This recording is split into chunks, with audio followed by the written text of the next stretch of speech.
Okay. Today, my guest is Professor Alain Verbeke.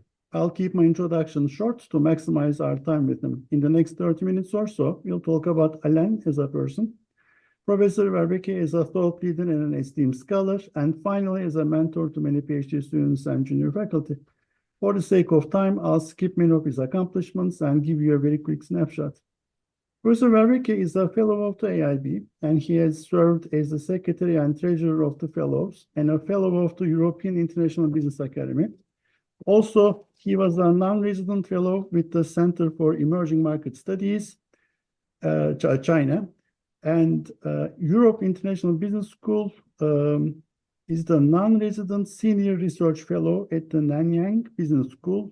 He was elected as the inaugural Alain Rugman Memorial Fellow at the Henley Business School, and he is the immediate past editor-in-chief of JIBS. Alain has been a member of the European Science and Technology Assembly, which is the highest advisory body to European Commission on the future of European scientific and innovation policy. And he has authored or edited many books, IB books, refereed publications, many in the top business journals. He has received a double gold medal for scholarly and service contributions to JIBS, in addition to several outstanding achievement and exemplary service awards from the AIB and University of Calgary. Thank you, Alain, for joining us. Thank you, Ilgas. Allow me to say first that I'm flattered you included me in your list of people to be interviewed. I think you are undertaking by interviewing all these people, a wonderful entrepreneurial initiative, and the field of international business kind of should be immensely grateful to you. Thank you very much. Thank you. Thank you. Alain, let's start. What did you want to become as a child? Well, my dream was to become the Prime Minister of Belgium. It seemed achievable in my mind as a 6-year-old, and I liked the idea of representing my country on the world stage. It's not too late, actually. Okay. The earliest moment of awareness between domestic versus international. Yeah, there were really 3 sources of that awareness. The first came from my family's history. So my name Verbeke is a Flemish name, but my mother's name was Portocarrero, Spanish heritage. And on the other side, my grandmother's name was Mortensen, Danish heritage. So I became quickly aware of the relevance of international context. And then the second source was Antwerp itself, where I was born. Antwerp was a port city that had been an international trade center for many centuries. And everything in the city and the port reminds you of that. And then finally, the third source was travel. Even when I was a baby, every year we would travel by car in July to Italy. And I quickly realized that, yes, international transport is civilization. Verb. Something not many people would know about you that you wouldn't put on your CV. Well, what most people do not know in our field is that I've completed over 150 advisory projects, mostly in the realm of evaluating very large infrastructure projects and creating master plans, often for billion-dollar-plus projects. I sometimes say jokingly that I've probably completed more strategic management advisory work than most partners at McKinsey, but only for a very small fraction of the fees that they charge. What was the biggest one? What was the biggest project like that? The biggest project was probably for, there are a few, but one of them was the extension of the port of on the left bank in Antwerp. So it's basically 2 subsequent projects, 2 very large container docks for the largest container carriers in the world. So these are, kind of billion-euro-plus projects. If you stopped doing what you're doing today, what's the second best career path? What's the alternative path for you? Well, I think realistically speaking, I would probably be running an advisory business specialized in evaluating and implementing very large scale projects to facilitate the international flow of goods. I mean, still, I can see all these things doable within the context of the European Union, the Commission.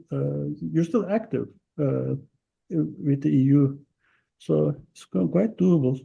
Regrets, anything that you think you should have done, you wish you had done, or not, obviously? Yeah, so I was actually most heavily involved in advisory work between 1989 and 2001. And what I do regret is that I was not able to create a sustainable international strategic advisory group that could have competed with the best in the world. But, you know, at the end of the day, one does make choices and you can't be everything to all people. But I mean, on hindsight, if you think about it, 89 to 2001, that is the peak of IB. That is the peak of everything that was happening so vigorously, right? It's a trade-off, academics versus the advisory that you refer to. How did you get to choose your academic calling? How did you choose the field to pursue in academic terms? Yeah, so where I was at the University of Antwerp, most of the professors had actually very close ties to the practice of management. And so every course that I took had really these linkages with business and with international business. And I was lucky enough at that stage to have was one of my mentors, Danny van den Bulke, who passed away, unfortunately, about a decade ago, and who was a very important figure both in the Academy of International Business and the European International Business Academy. And what he focused on was all the benefits that multinational enterprises bring to society. So he had studied early in his career the entry of primarily North American multinational enterprises in Belgium.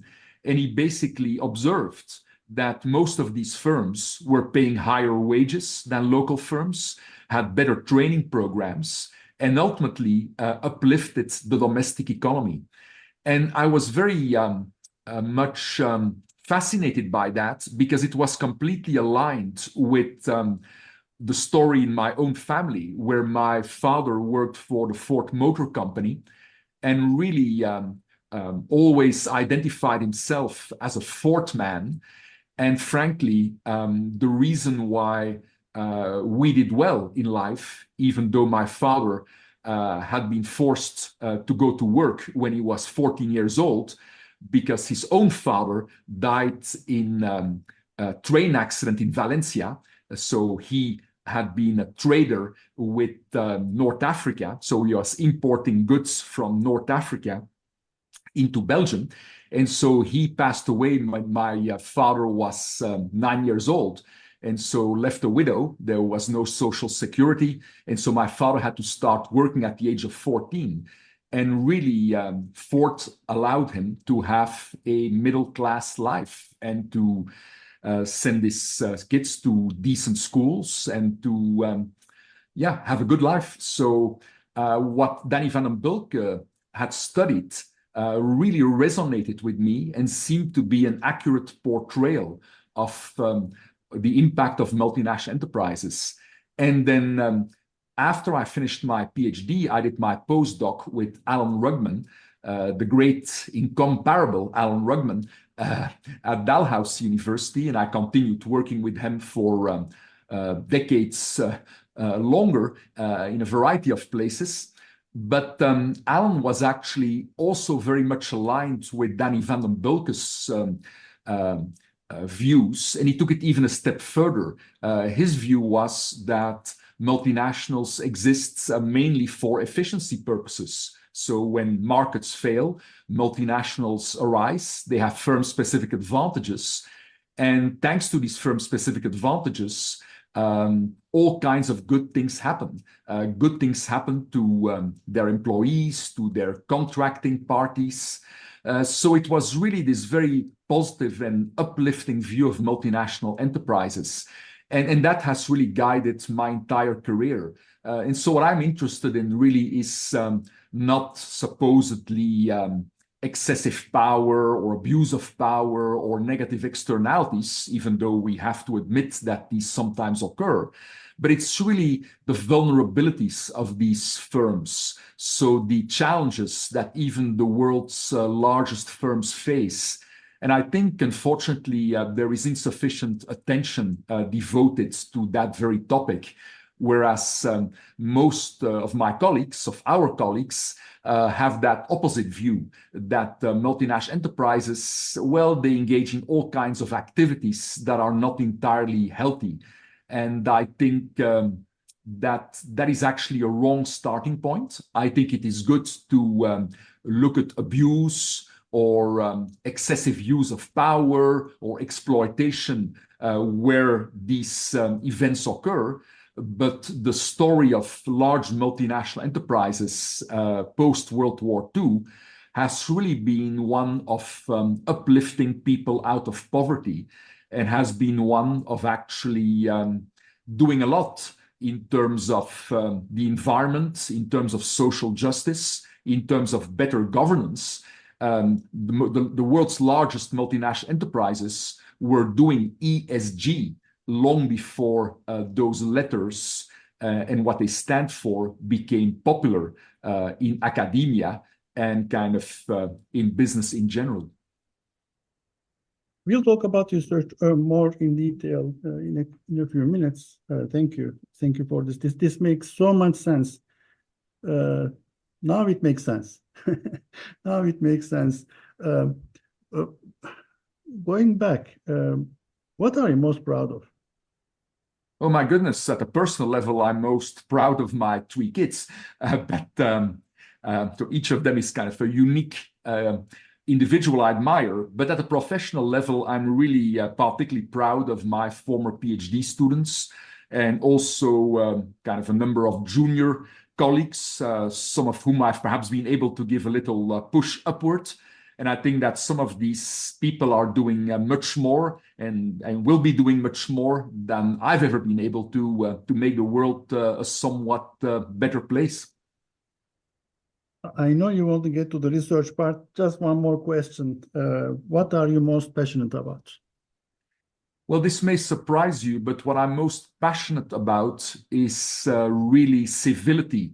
Civility in the professional context and civility in society at large. And what haunts me is that we have so much incivility, whether it's in the classroom, in professional contexts, in society at large. You know, and we know how horrible life is in autocracies, in Marxist dictatorships, in fascist theocracies. And yet in our democratic societies, which are infinitely better in terms of protecting our freedoms, in terms of respect for citizens, in terms of quality of life for the average person, we have so much incivility going on and people being crushed emotionally for no good reason. So I think that is what I'm passionate about, is basically to not bring back, but certainly to improve civility in society. And certainly what I really like in the Academy of International Business and the European International Business Academy, and also I should say the Strategic Management Society, 3 academies I'm involved in, is really how civility prevails. Often we have conflicts in terms of what we think is the correct course of action, or what we think is good research, or what we think should be published or presented. But what is wonderful is that all of this occurs in a very civil setting, whereby there is no name calling, there is no harassment. And I really, really like that type of approach. And I think that these societies, in a sense, are examples of what many other organizations and associations should look like in society. So perhaps an unusual answer to your question, but yes, that is what I think is very important, civility. In every conversation I had with you, I learned something. So I appreciate this opportunity. Let's talk about research. How would you summarize your research and what you do and why what you're doing is important to people who don't read JIBS, who don't read SMJ? In a simple hub. Sure. What I think I would say is that I do the opposite of what a cell biologist does, or the opposite of what someone does who, who is experimenting at CERN, the European Laboratory for Particle Physics. So, because I like to look not at small things, but at the world's largest firms. And again, kind of with a focus on their vulnerabilities, on their challenges. And why is this important? I think it's important that, because in modern market capitalism, and when you work within a rule of law context, markets always win. So you have these very large creatures, but they're almost bound in the long run to fail. They're almost bound individually to go to extinction. And so I think that power of these firms has been largely overrated. And so I think it's important to look at the trajectories of these companies, what they do well, what they do wrong, why they disappear. And that's one thing. And the second thing that I would say is that when COVID hit, what happened? Well, for many people especially in Western societies, but really in countries all over the world, well, people were still able to get food on their table. They were still able to get the goods that they wanted. And that was largely because of the existence of multinational enterprises and more broadly, internationally operating firms and their value chains. And I think it's important to have respect for that. I mean, first to understand why we got food on the table and why we got the goods that we needed. And then also kind of to basically have respect for all these actors who are involved in the processes that brought us that food and all these other goods. So that's why I think it's important to study international business and the main actors involved in international business. Thank you. Alain, you mentioned civility in the profession, in academia, and then you mentioned large firms, mega firms, power of firms being overrated, underrated, underutilized. You talked about firm-specific advantages, seeking efficiency. Then you mentioned social justice, better governance, and ESG. Putting all these things together, if you were to look into the crystal ball and say in the next 5 to 10 years, the field is going to evolve into such and such area, what are the top questions that we should be concentrating on in IB research? What would you say? Yeah, that's a very tricky question. So let me start by saying that what I like is that many international business scholars are at this moment willing to take on grand challenges. And grand challenges are always difficult to address because we talk here about a lot of places are involved, a lot of locations. We think about a lot of spatial interactions. We think about trajectories over time. So I think it's wonderful that so many of our colleagues are trying to address grand challenges. At the same time, I think that our own challenge is to basically engage in evidence-based research. And we should not be guided by ideology and by particular agendas, which have a lot of prescription, but have really not much to do with reality. I would just like to give you one example, but which I'm really thinking about a lot nowadays. One of the great goals of many democratic governments in the world right now is to come to what is called net zero in 2050. Now, I think that this is, a very nice stretch goal, but it's very unlikely that that goal will be reached. In fact, when I look at what I think are the most realistic predictions about the future state of the world economy, assuming that the world is not taken over by AI and that we don't have World War III or another pandemic that is 10 times worse than the ones that we had, the best predictions are, I think, that world GDP will about double by 2050 in real terms, which is wonderful because it means that many people will be lifted out of poverty.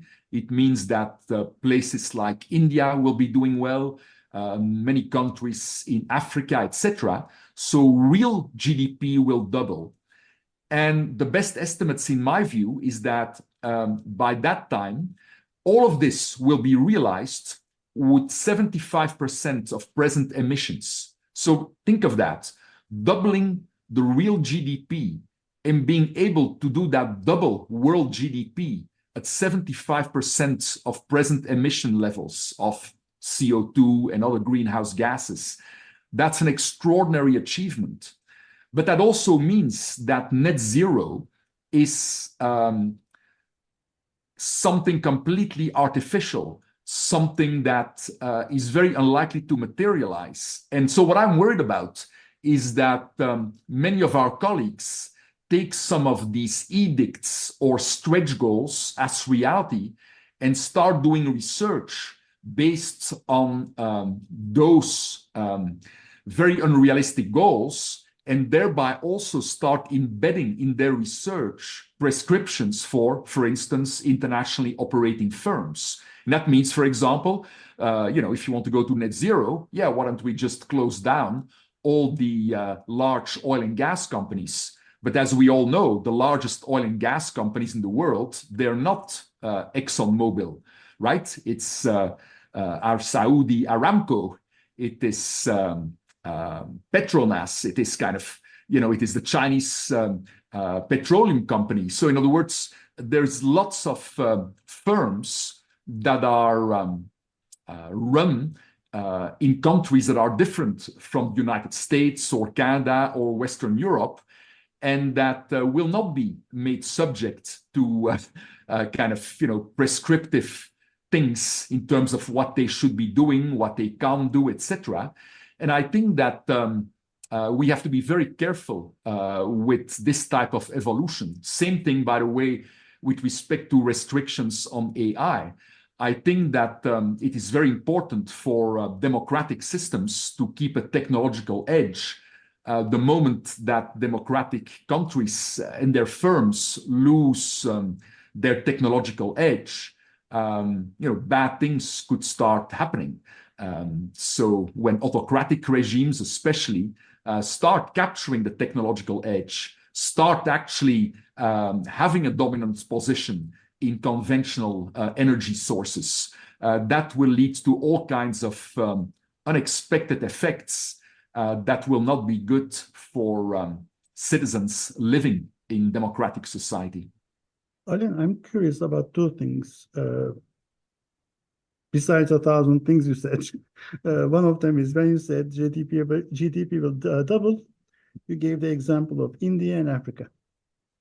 You didn't count China. Why not?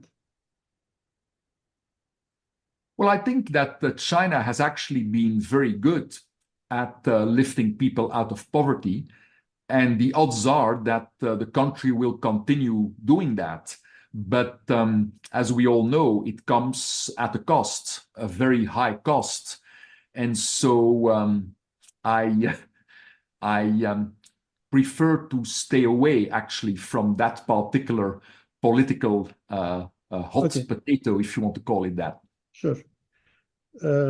As far as emission numbers and the way that they measure it, China just released this stat on, instead of looking at the agglomerated number, they just divide it per capita, and it just becomes less than any other country, actually. It is not a major polluter, it shows.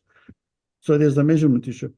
The second curiosity is, you mentioned AI, World War III, and the next pandemic. What's the likelihood? And you said it's not likely, maybe. What's the likelihood of these things happening?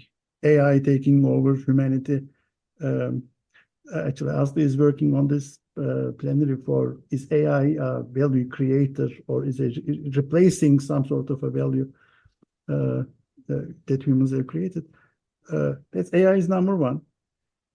The war, the big one, that we don't like to talk about because of fear mongering, and yet it's like the ostrich story at the moment. And the pandemic, what's the likelihood of these things happening? Well, I think it's important to, and that those are not my words, but to try to imagine the unimaginable, right? Because it's only when you try to imagine the unimaginable that you actually start preparing properly for very unsavory events. And I think if there is anything that history has taught us, is that if there is a decay of macro level institutions, that actually over time, that micro level arrangements will substitute for these decaying macro level institutions. So here again, we come to international business, to internationally operating firms, to micro level arrangements that will become more important. Because the reality is that governments, which are often well-meaning, but are very slow to act, they are not very good in responding properly to unexpected, very large events. But the actors that are very good in that, the actors that are very resilient, the actors that thrive on flexibility and on coping with crisis, those are the internationally operating firms. And so I think that what needs to be done is to make all the infrastructure that we have, in the broad sense, I'm not just thinking about port and transport infrastructure, but also communications infrastructure and many other types of infrastructure, we have to make these much more resilient, much more robust than they were in the past, and much more nimble, if you want. And when you think, for example, about the COVID situation, whereby entire economies were shut down, simply because there was a shortage of emergency hospital rooms, that is something that we have to learn from. You know, how can we basically create 10,000s of emergency hospital beds at a low cost? How do we create capacity for that? You know, multinational firms are actually very good at that, but governments not. And then the great paradox, in a sense, is that we also have a lot of use of digital tools in government agencies, and for instance, the universities. And you also work at a university.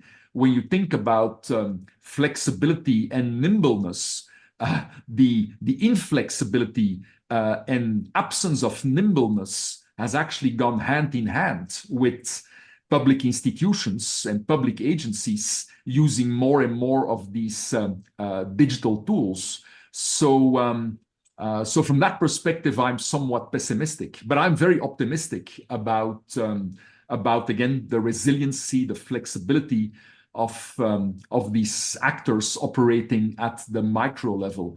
Because the reality is that when you have these actors operating at the micro level, they want to create value. They also want to capture value, but the capturing of value is almost a side effect. It's about bringing parties together to create value. And that then comes, you know, very close to the nature of human beings, right? We want to create value that can come in a variety of shapes and forms. And no government or absence of proper government will prevent us from doing that. Thank you.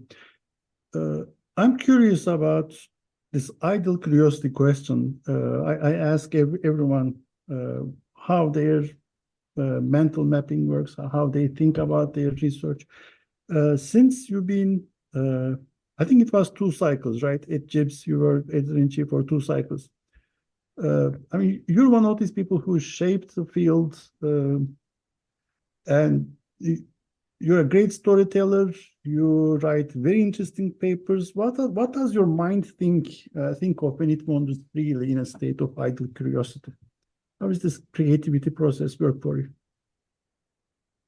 Idle curiosity, my goodness. So I'm not too sure about that, but I always try to think about what it took from previous generations to achieve what we have now, and then also the responsibility that we have towards future generations to make the world a better place. And so the question that I always have in my mind is, when we do something at the very micro level, how can that ultimately have a much broader effect, right? So, and at the micro level, I always think about, all the things that people have done for me, all the help that I have received, and always try to think about how that can be paid forward, how by engaging in little moves, little things, you can actually, perhaps ultimately achieve a greater goal. And when you then think about JIBS, and again, I certainly don't want to inflate my own kind of perhaps achievements, because ultimately it was a large team of very dedicated scholars. But it was really kind of when you looked at these thousands of manuscripts about, okay, so is there a diamond in the rough here? Is there something that we can do to improve the narrative? Is there something that we can improve so that the conclusion of the paper would ultimately be more useful to, other scholars, useful to managers, useful to other societal stakeholders? So it's always thinking about these, how through small steps, perhaps you can achieve something that is much larger in magnitude. Whether that then ultimately materializes is sometimes difficult to say. But I'm optimistic. I think that in spite of what we read on social media and all the negative news every day, I do think that to a large extent there is a positive trajectory that we're on. And it is up to us to make sure that positive trajectory materializes. Thank you. How about IB questions that are overly studied, things that are less fruitful going forward? Yeah, so as I mentioned, I think that we need more evidence-based research. I believe strongly kind of in trying to look at other fields, see what they're doing, what we can learn from them. But it comes back to the issue of interdisciplinary research, and mostly in the social sciences, including in IB, it is some kind of a mirage in the sense that, here is a Christmas tree, and let's now put some bells and whistles on it, but it's still a Christmas tree. So I think that when you think about interdisciplinary research, it really means that you have to make yourself vulnerable. In other words, there is someone else doing something about which you have to say, I really have no idea what this person is talking about. I understand nothing of this. And then you have created kind of the basis for interdisciplinary research. When you think, for example, in the hard sciences about medicine and engineering coming together, for example, when they both try to create artificial limbs for people who have lost an arm and a leg or some other organ, they really try hard to come to a solution, a first iteration of a solution. And then, of course, they get immediate feedback because they get feedback from an actual patient and they see everything that is wrong or that could be improved. So my point is that they're very close to the empirical phenomenon. And I think that that is an absolute precondition for good interdisciplinary research, is to be very, very close to the phenomenon. And talking about doing interdisciplinary research, but then just using CompuStat data mainly, is not going to get you very far. So you have to get very, very close to, call it a patient, or call it the bridge, that could collapse. Yes, then you're doing interdisciplinary research, so, and that is something that we're missing. We don't get that feedback. We get feedback from our peers. We get feedback from journal editors, but we seldom get feedback from the people and organizations that are going to be directly affected, namely executives and the multinational enterprise or internationally operating firm themselves. Thank you. A couple of years ago, I started a series of debates, and first started with the econ people, actual econ department econ people, and then recently the international relations, political science people, actually from those departments, from those colleges. When they would like to see an actual example of what we are doing and where we are in our development stage, the examples that we can show are very few, and the ones that they see are sometimes misleadingly inaccurate. So there is much to learn from the source and to make a correct interpretation and translation probably, so that the exchange can happen, right?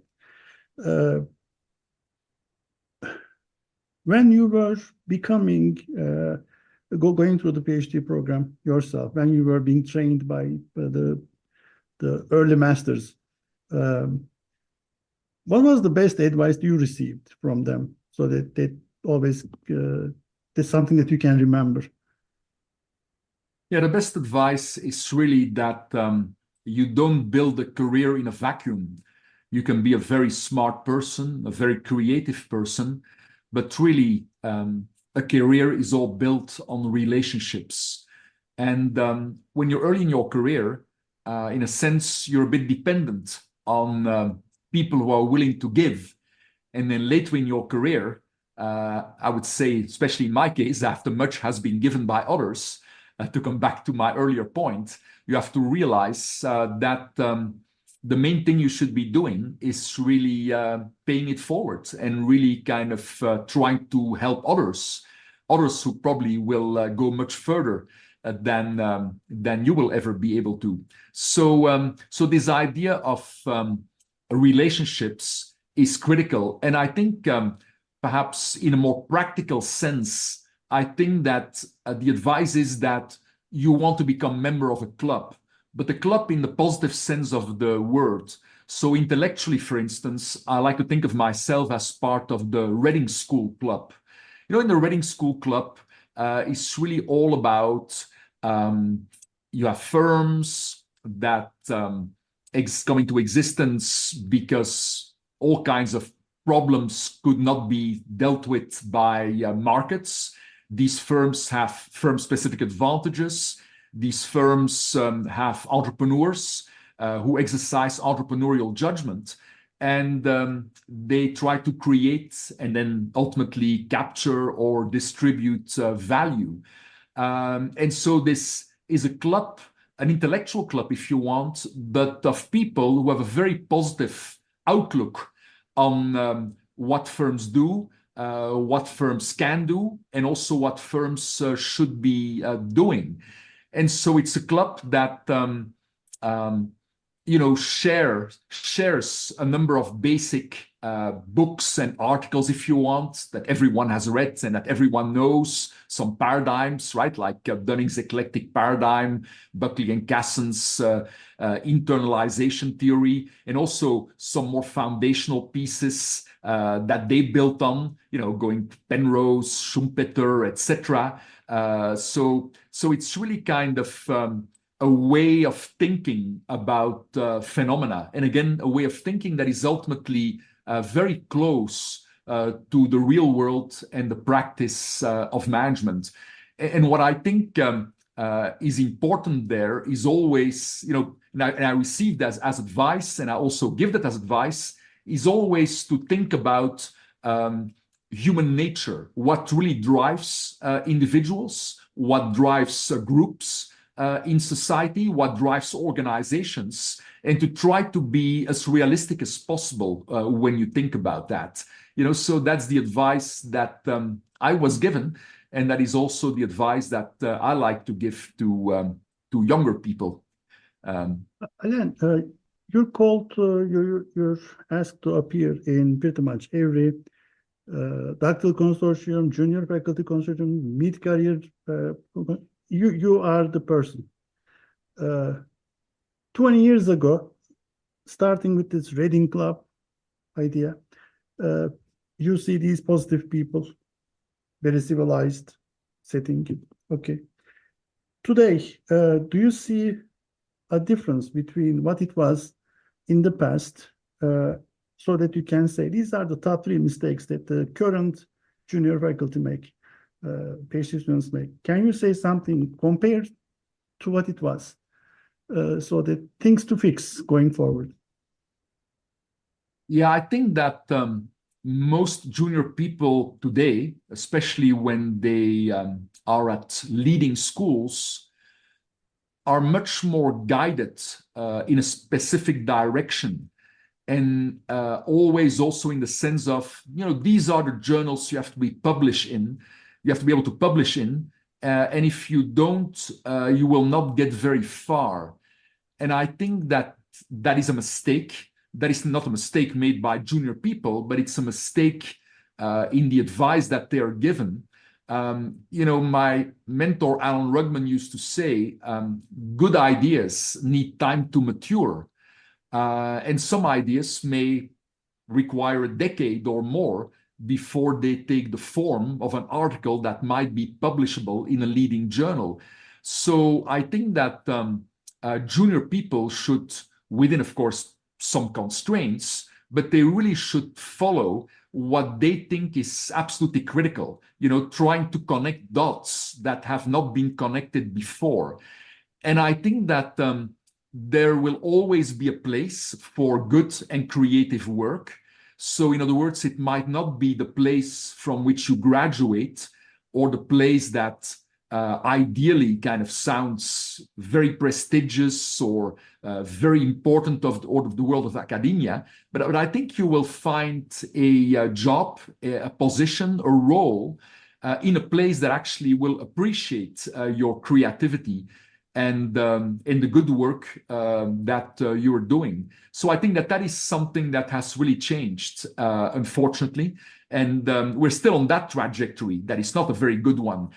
Young people being pushed more and more in that direction. So if you publish in that journal, then you're a hero. And if you don't publish in that journal, you're nothing. And I think we should move away from that. Now, apart from that, when we look at actual work of people, I think there are basically 3 things, right, that I see that I would like corrected. The first most important mistake, and we already dwelled on that a few times, I think, is to start from an ideological agenda that does not recognize human nature the way it is, including in internationally operating firms. My personal take on this, but that is only my personal take, is that everything revolves around bounded rationality, information and information processing problems on the one hand, and then bounded reliability. The fact that people make commitments or organizations make commitments, but then ultimately they don't fully make good on those commitments for a limited number of generic reasons. So I call that bounded reliability. And I think it's important to be aware, to always be cognizant of those micro foundational elements. So I think that is one mistake that people make, that they basically attribute to humans all kinds of characteristics that are just not generally true. A second big mistake is that work is being under-contextualized. As I mentioned, in international business, everything that we do has to do with places. It occurs across space. There are spatial interactions, and it's also in a particular time-based context. And so I think it's important to contextualize any research you do properly, and that doesn't happen enough, sufficiently. And then finally, the overgeneralizing of conclusions, right? And I understand that every person wants to make a mark in their field. I completely understand that, and that's also important in terms of career trajectories.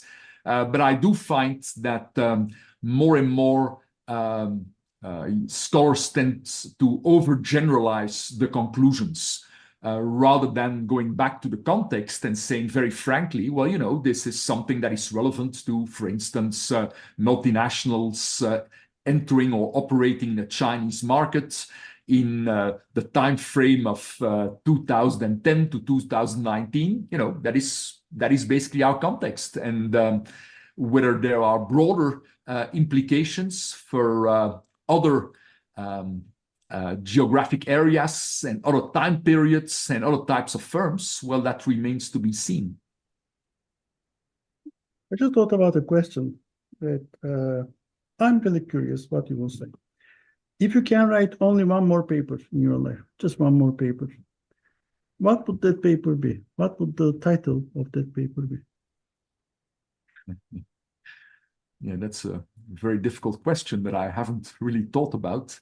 But I think it would be kind of, kind of the general theory of the multinational enterprise and its implications to make a better world.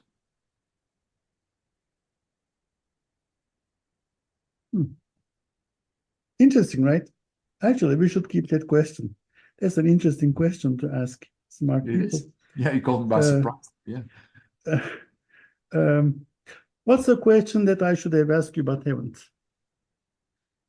Oh my goodness. I think it's really what the field of international business can bring to the world that no other field can.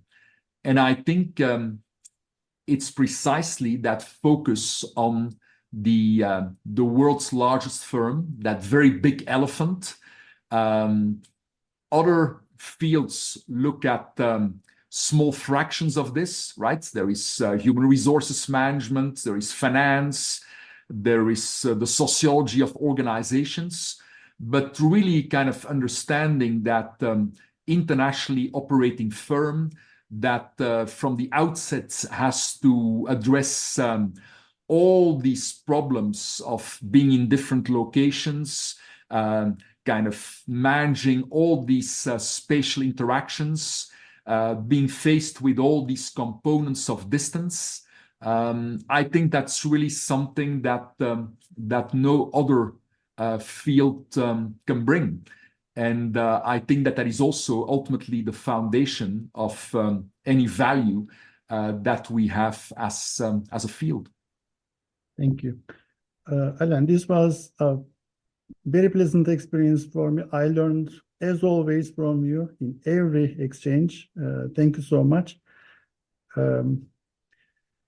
Anything else to add before I stop recording? No, it was a great privilege to do this, and I feel humbled that, again, that you selected me among kind of so many other people in the field. But perhaps one last point is that when you think about bad things not happening, right, the peaceful integration of nations and societies over the long term, I think that it passes through international trade and investment and joint value creation by many people across many borders. Thank you. Thank you.